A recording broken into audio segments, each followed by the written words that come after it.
Hi, I'm Jordan Van Biert, Artistic Director of Chronos Vocal Ensemble, and I'm here with David Almond, friend of the choir, and composer Matthew Emery, with whom we are excited to be working on a big project in the coming months that is the first kind of new project that we're able to announce right now. So this is all very exciting, and I wanted to introduce our audience to the concept and to these two lovely people who are involved with it. So by way of background, David, as I said, is a friend of the choir. He's living in Edmonton, and he gave me a call this summer with a very personal story and a unique idea.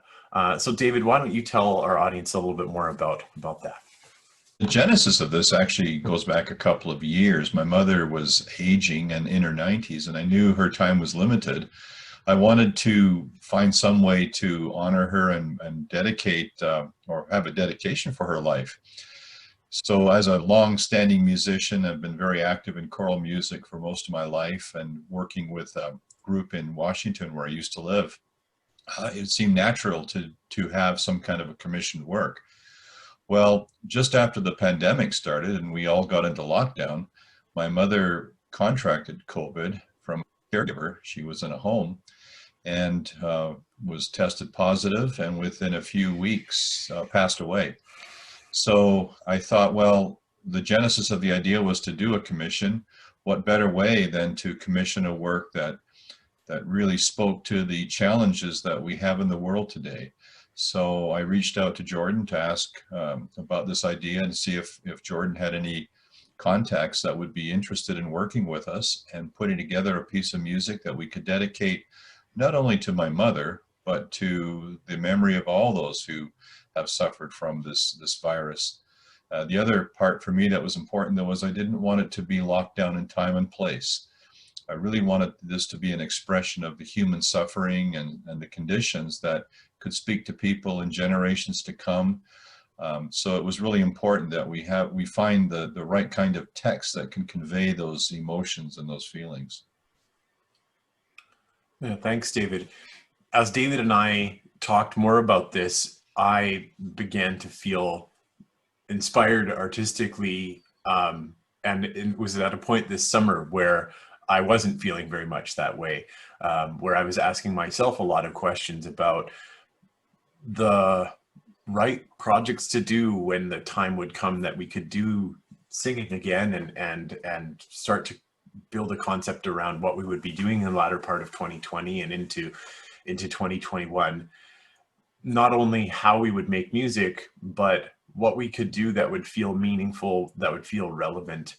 And I'm really excited about the concept that we started to develop that will pair virtual choir in a sense, which is something that we began to see more of immediately when COVID lockdown happened and have since, with a variety of options for how we can do live choir when the time comes, and actually pairing these things and playing these notions of internal and external, more subjective and more objective off of each other, and trying to create something truly universal. So excited to have had some great conversations with Matthew Emery. Dr. Matthew Emery is a recent grad of the U of T and already a very successful Canadian composer, has written lovely choral works. I think over 60 published works in print. Is that still true, Matthew? Or are we having another threshold already? Anyway, it's very, Matthew's had some really great success already in his early career. And our audiences will recognize his name from some works of his that we've performed and also recorded. So Matthew and I got to talking about this project, and right away he was enthusiastic about it, and I'm really excited for that. So Matthew, why don't you tell the audience a little bit more about what we're working on here? Yeah, well, hi everybody. First I'll say I'm humbled and grateful to be working on this project and the collaboration with Chronos and with David. So I think you're really going to like what we have coming up for you. So basically this project as Jordan mentioned, is sort of about juxtapositions, objective and subjective ideas around COVID-19 and the world in which we live today. And so this project is one big piece that is really two pieces. And so this first piece that I'm writing right now, and it's actually behind me, is a piece that uses an old Italian text by a poet named Petrarch. And he wrote these during the Black Plague, bubonic plague. And he was writing poems that talked about the absence of friends, unhealthy air, deserted worlds. And then during that, still finding time to find love, to be courageous, to find truth and tenderness. And so he's dealing with these extremes of human spirit and of the world he was living in. And so that's really timely today. And so that first piece is going to be around that concept. And that'll be performed by Chronos in the fall. And then the second half of this piece is going to set a new poem by a Toronto poet, Natalie Fascia, who I've worked with before. And she writes poetry that is very clear, very direct, and strikes really at the heart of humanity. And so this juxtaposition between old poetry about the bubonic plague and new poetry written today during our life is going to cement this project in old and new.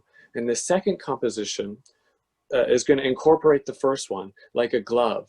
And so the piece that's in two parts forms one whole. And so the choir, one choir will sing the first piece live or recorded. And the second piece will be juxtaposed on top, commenting on it. Maybe if there's a phrase and it has a cadence, this new song will interact with it and go in a different way. And we start having these dialogues. So it's really exciting to compose, and I think you're really going to enjoy it. Thanks, Matthew. Yeah, excited for the concept, excited to be working with Matthew. He is a wonderful crafter of melody and harmony. I know that it'll be this first poem and this first piece, which will be quite simple and kind of just elegant in its presentation, is going to be a new piece of choral music that we hope a lot of choirs will be interested in taking a look at and find that works well in their contexts as well. So for the choir people in our audience, excited to bring a new Matthew Emery piece into existence that you might be interested in down the line. And then as far as our audience is concerned, our plan for this year is to premiere that first work digitally as a kind of virtual choir style release online this fall. And then in the new year to perform, as guidelines allow and as safety allows, the new components with live singers in a live performance, which will be in duet with the pre-recorded choir from the fall. And so we'll also, that sense of putting two opposite things together will even be a part of our presentation, and I think be a really interesting commentary on kind of where we're at right now as we merge these worlds of our pre-COVID time and during COVID time, and then hopefully opening up from COVID time. And so that's that in a nutshell. As Matthew works on this first piece, we hope to begin recording it in October. And then Natalie Fascia, this poet from Toronto who Matthew mentioned, is going to be working on the text for the second component later. And we look forward to another video interview later this fall where we can introduce you to Natalie and have some conversation about her work on this project as well. So thank you, David. Thank you, Matthew, for being here. And those of you in our audience, please consider supporting this project. David has thrown his support behind it in a big way and has a number of contacts and friends and family helping to make this project a reality. These are difficult times for everybody, and we understand that. And if you have the means to support the project, we really appreciate it, and excited to bring you a brand new work for COVID times and hopefully forever and for the universe this season, despite everything. Be well, be safe. Thank you, David. Thank you, Matthew. Thank you. Take care. Thank you.